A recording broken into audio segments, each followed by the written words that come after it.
Good morning, church. I came all the way. My name is Margaret Coker. I came all the way from Port Harcourt to share my testimony. I'm an NSPPD.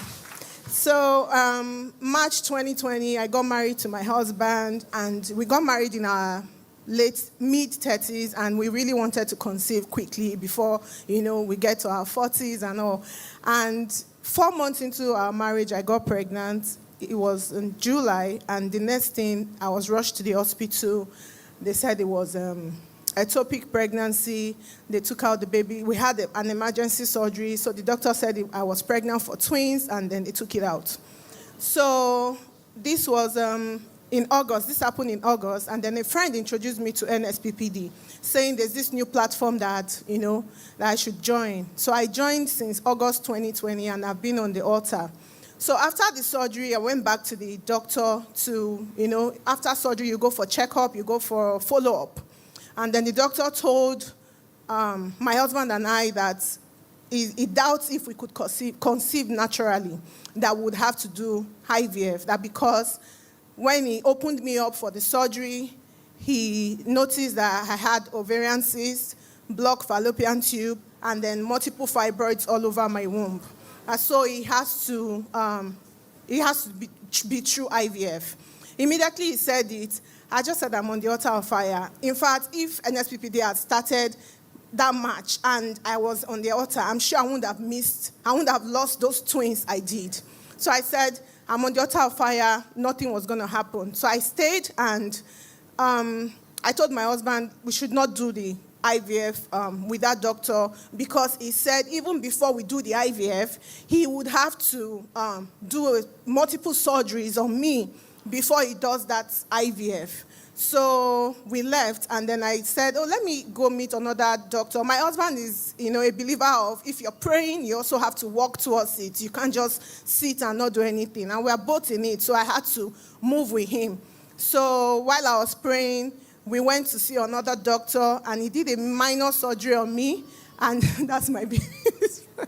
He did another minor surgery on me, and then he said, the doctor said, okay, with this minor surgery, we could go ahead with the IVF. So we did an IVF in 2021, and, it failed. Then he said, he's sorry. He thinks he should have done that major surgery the previous doctor had told me. And that's why this IVF didn't stay, that we should come back again. I should go prepare myself. After that process, after injecting yourself and all that, you have to wait for maybe 3 months or 6 months before you could do that process again. And it's like, go and wait. You come back later, and then, we'll do the surgery and that. So I was always on the altar praying, and Pastor Jerry was always saying, you will get pregnant, women in your 30s, women in your 40s, women in your 50s, and I would key to it. Even testimonies, oh my God. In fact, I keyed to so many testimonies, more than even the prophecies. And then we saw the second doctor. The third doctor this time around, he checked me out, and then he's like, he's sorry, we still have to do the surgery. And then my husband was like, let's just do it and, get away with it. We did the surgery, and then we had another IVF. At this time, the IVF failed again, and then we went back to the doctor to say, what's happening? The doctor said, he's sorry, my eggs are not viable again. If I'm going to do IVF next, he didn't say if. He said, okay, when next you're coming for the next IVF, we're going to have to buy eggs for you to use and everything. It was then I just said, no, this is the devil. I'm not coming again. And then I told the doctor, I'm really sorry, because he's an Edo man like me, and we're always really gist. So I told the doctor, I said, doctor, I'm very sorry. The next time I'm going to come to your hospital is for antenatal and not IVF.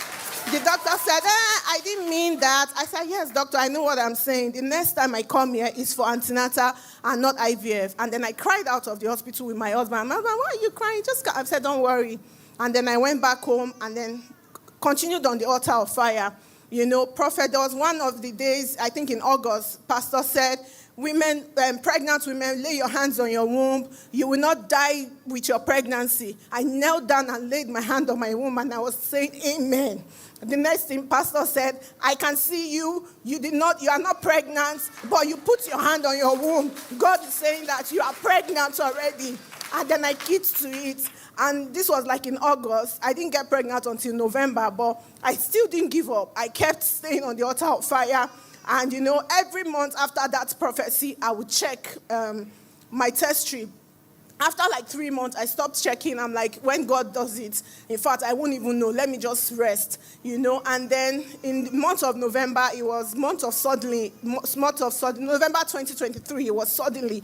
And then the last day of November, November 30th, I think it was after the prayers, it was during an offering or communion, I can't remember when, but pastor just kept saying, your November we end with evidence. So November we end, I even wrote everything down on it's too much. I can't read it. We won't leave here today if I read it.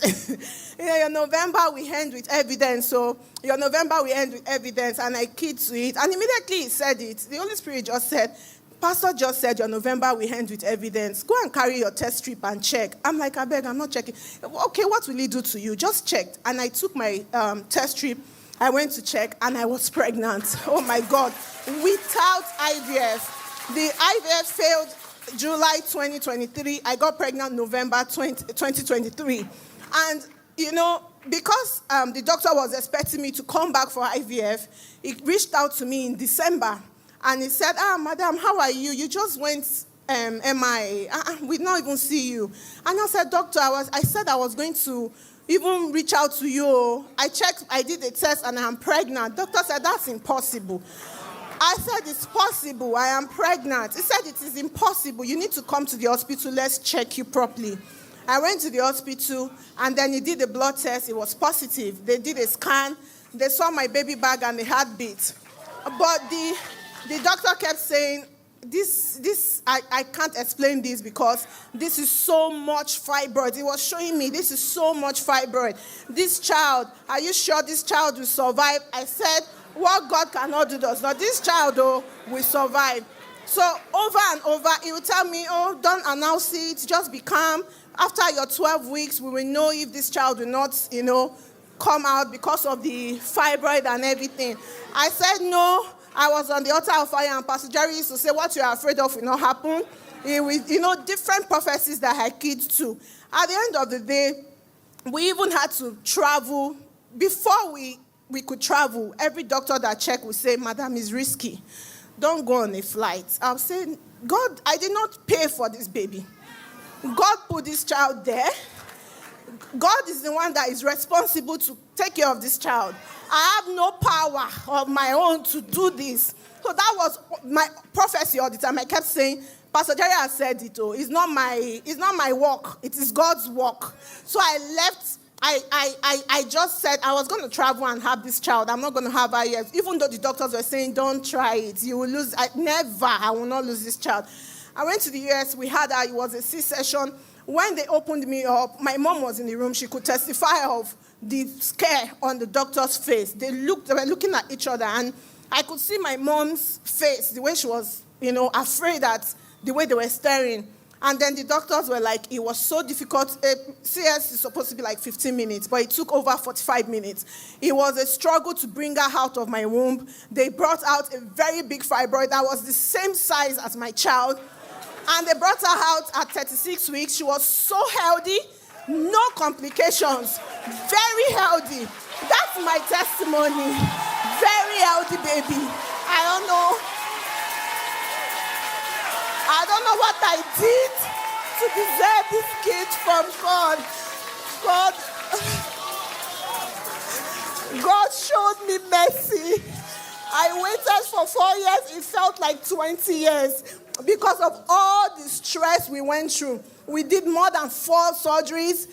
The doctors had said no fallopian tube, ovarian cyst issues, multiple fibroid. I don't know how this child entered. I had no idea how this child entered. After the surgery, there was a white nurse. Because after the surgery, they took me to the recovery room. And it was like I was when you put somebody in a museum. different nurses, different doctors were coming to check. They'll press on my belly. One white lady had to come to me and say, do you believe in God? I said, yes. She said, that explains it. That there's nothing. She's like, that explains it. That because they saw my womb, they saw it, that it wasn't possible for that womb to carry an healthy baby. I am here to say, what God cannot do does not exist. Pastor Jerry, God bless you.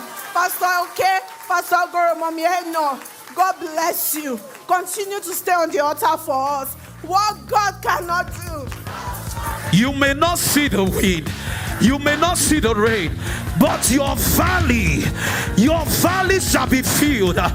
Just the same way, despite all the negativities, all the complications, Elroy, the God who makes a way in the midst of the wilderness, he makes crooked paths straight. He delivered his own child at her own time.